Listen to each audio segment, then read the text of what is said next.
I'm continuing Mysticism and Symbolism. I thought you were gonna read it. I am reading it. I'm continuing. I'm not continuing. I'm repeating. I'm repeating just a paragraph. But since this absolute God is for him, ground or underlying reality of all that is, present yet absent, near yet far, he is already as truly eminent in the human soul as in the universe. The seeker for the real may therefore objectify his quest in two apparently contradictory yet really mutually explanatory ways.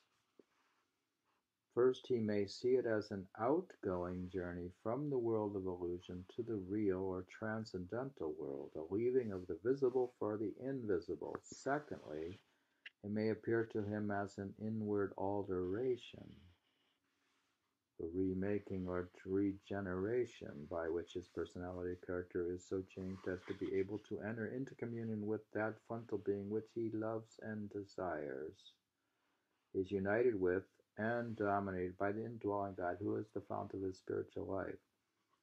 Now that's interesting. She says there's two ways he perceives it.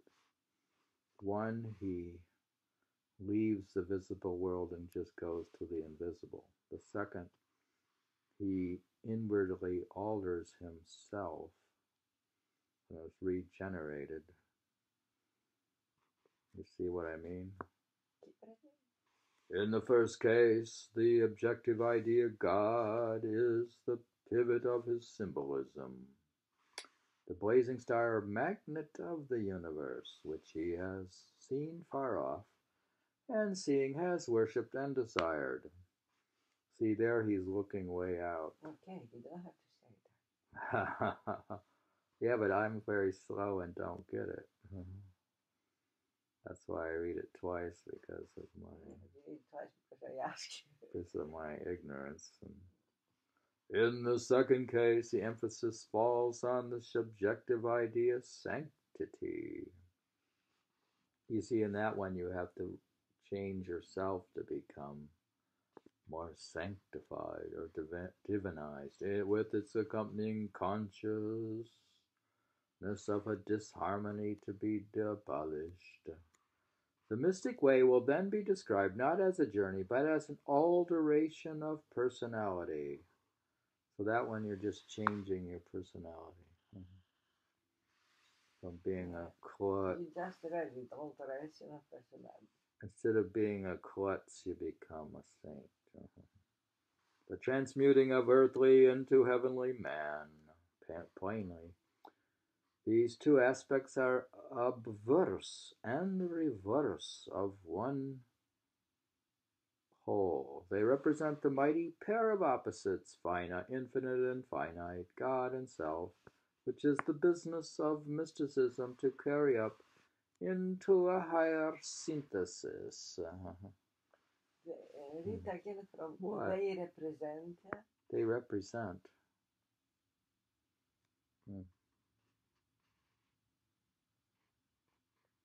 It's just a few words further. They represent that mighty pair of opposites. The almighty pair of opposites, the infinite and the finite, God and self, which is the business of mysticism to carry up into a higher synthesis. They represent the opposites. The stuff is very complicated. And again, they represent. I recommend you read the book. Get the book. Why don't you just get the manual? They represent what? We're just trying to sell the book. They represent what? We're not making any money on it. They represent? They represent that mighty pair of opposites. Pair of opposites. Infinite and finite, God and self, which is the business of mysticism to carry up into a higher synthesis. That sentence, where it is marked, I'd like to copy it. We are attached to the sentence. It's very, very, very profound. Like I said, the book is very concentrated and quite concentrated in its concept side. I recommend you get the book and read each sentence very slowly 3 times. Whether the process be considered as outward search or inward change, its objective and its end are the same. Man enters into the order of reality for which he was made, and which is indeed the inciting cause of his pilgrimage and his purification. See, in one thing you're on a pilgrimage, and the other one you're purifying, right? So you're one of them you just stay home and purify. The other one you go on a pilgrimage. For however great the demand on the soul's own effort may be, the initiative always lies with the living divine world itself. Man's small desire is evoked yet and fulfilled by the divine desire. His separated will or life becomes one with the great life of the all.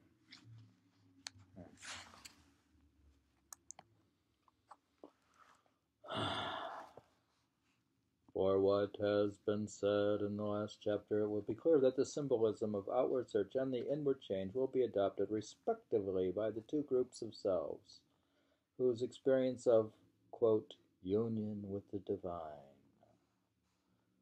leans, 1, to the transcendent or external, 2, to the eminent or internal way of apprehending reality.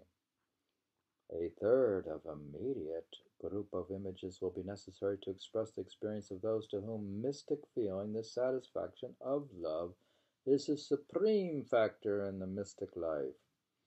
According then to whether man's instinct prompts him to describe the absolute reality which he knows and craves for as a place, a person, or a state, all three, of course, but partial and inadequate translations of the one indescribable truth, so will he tend to adopt a symbolism of one or other of these 3 types.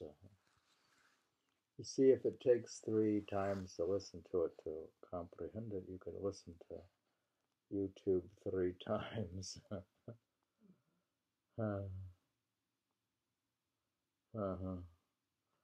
Quote, now, what it says, there's 3 types here again, symbolism of 3 types. Here's the 3 types. The magic 3. A. Those who conceive the perfect as a beatific vision exterior to them and very far off. See, these people assume that it's on another galaxy somewhere, who find in the doctrine of emanations.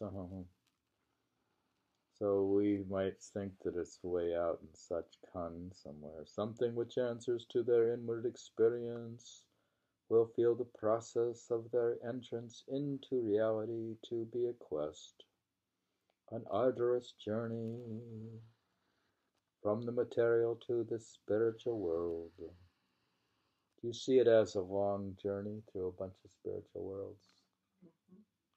Like you have to first go to the astral plane, then the super astral plane, then the higher part of the astral plane, then the causal plane, then the upper part of the causal plane, and the super causal plane, Brahmanda. And then, so it's an arduous journey from the material to the spiritual world they move away from, rather than transmute to another form the life of sense. The ecstasies of such mystics will answer to the root meaning of that much perverted word as a, quote, standing out from themselves, a flight to happier countries far away. What do you mean perverted? Perverted word as a standing out from themselves. See, they're saying you have to go outside yourself, or remember the other type says you can change yourself. For them, the soul is outward bound towards its home. So they're extroverted mystics. They go out. What is perverted? Perverted. Perverted. Then you can go and say you are perverted sometimes. Yeah, but perverted just means it means as a standing out. That means taken perverted as part. These words have multiple meanings, and this book is 100 years old. We're reading on the 100th anniversary of mysticism. 100th anniversary. The 102nd anniversary. Actually, I don't know the publication date. They change the meaning of the words in the dictionary. It's not the 100th. Every Published. 100 years. First published in 1911. Can you imagine? They change the meaning of every word in the dictionary every 100 years. They change every word in the dictionary every 100 years. They change the meaning of the word. We're reading on the 108th anniversary. Published in 1911, reading in 2019.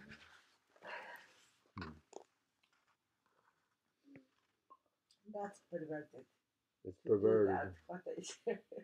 What they said, if they do it, that's perverted. What's perverted? To change the word. That's perverted. That's, if you change the meaning of all the words every 100 years, then you have to be a historian. Can you imagine the confusion? How do you read Shakespeare? You have to study. How do you write anything? You have to study old meanings of words. We could become or in Old English. Remember when we were studying Old English?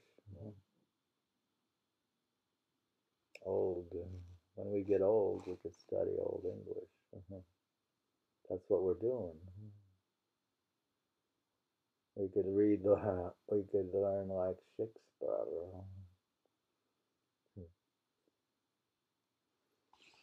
Why is he so perverted he's not continuing with the reading? B. Those for whom mysticism is above all things an intimate and personal relation.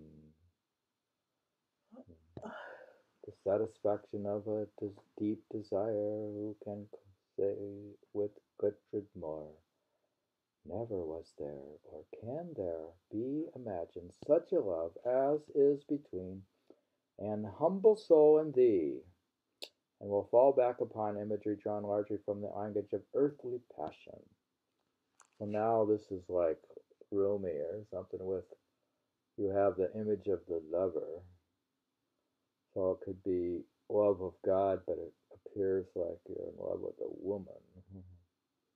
Earthly passion, since the Christian religion exists upon the personal aspect of the Godhead and provides an object of such intimacy and devotion and desire, and an enormous number of Christian mystics inevitably describe their experiences under symbolism of this kind. So a lot of them do that. What are you saying? I was thinking of something. It's the love thing, that they're in love, romantically in love. Mm-hmm. That's very common. Romantic love. Do you get jealous if I'm in love with God over you? You're jealous. There's a problem. You have a problem. You have a problem. You realize God, you find God in everybody. Remember, you were going to tell the master that I complained to the master that I meditate too much. You wanted more time with me, and I meditate too much. You're reading part 2 of Mysticism and Symbolism in Evelyn Underhill, page 63. Would you rather have me complain? That I meditate too much? Well, I guess it should complain that you want to. Someone should want to be with you, right? Not someone. You. All right, so I'm going to have you go complain to the master.